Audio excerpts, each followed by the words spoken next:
నేను నైట్ షిఫ్ట్‌లో ఉన్నా. నైట్ షిఫ్ట్‌తో అయినా సంబంధం లేకుండా మార్నింగే లేచి బాక్స్‌లు, టిఫిన్‌లు అయిపోయాక హస్బెండ్ ఆఫీస్‌కి, చేతన్ స్కూల్‌కి వెళ్ళిపోయిన తర్వాత 9:30కి టిఫిన్ పెట్టి స్నానం అది కూడా చేపిచ్చాక ఇలా ఒక మంచి కాఫీ అయితే తాగుతాను.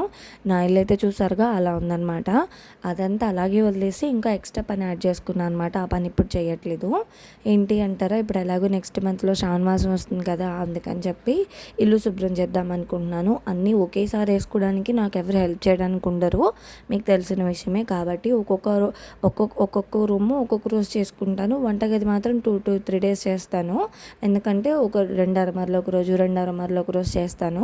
అలా కాకుండా మొత్తం ఒకసారి వేసుకొని ఒక రోజే చేసి ఒక రోజు చేసిన దానికి 4 రోజులు అడ్డం పడ్డా నా వల్ల కాదనమాట. సో అందుకని ఈరోజు ముందైతే పైన అరమర పెట్టుకున్నాను. దుమ్మది తీసేసుకుంటే కింద అరమర కింద సామాన్ల మీద పడ్డా తోముకుంటాం కాబట్టి పైన తీసుకుంటున్నాను. ఎందుకంటే నేను చాలా తక్కువ తీస్తాను కిటికీలు వంటలు చేసేటప్పుడు. కొంచెం డస్ట్ ఎక్కువే ఉంటుంది. నాకు బల్లులు భయం అనమాట. అందుకని పైన సామాన్ల వరకు అయితే ఇలా కవర్లు పెట్టేసి పెడతాను. ఆ కవర్లు కూడా ఇప్పుడు వాషింగ్ పెట్టేస్తున్నాను అనమాట. ముందవి నానబెట్టేసుకొని ఇంటికి వచ్చి ఇందాక మిషన్ వేసేసాను కదా, ఈ పని అంతా చేసుకున్నప్పుడు మిషన్ అయిపోతుందని ముందైతే మిషన్ కూడా వేసేసి ఇల్లు అయితే ఊడ్చుకున్నాను. తోమేటప్పుడు వీడియో ఎందుకు తెలియదో మర్చిపోయాను. తోమేసి శుభ్రంగా ఫ్యాన్ కిందకి తుడిచేసి అక్కడ పెట్టేసి 9:30కి అన్నం కూడా పెట్టేశాను.